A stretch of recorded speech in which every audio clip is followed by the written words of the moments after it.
Assalamu alaikum, hurmatlı mekendештер, Müslüman yurttaşlar, bizim kayırımlı dostlar.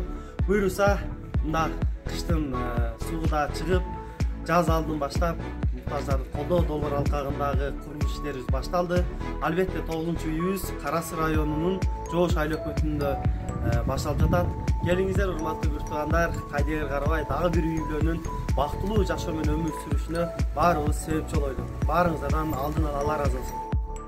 Buyursa ушундай жакшылык ишибизден эң алгачкылардан болуп, ушу Буалына ушундай кышты Нурбек байкебиздин үй-бүлөсүнүн атынан колдоо берилип жатат.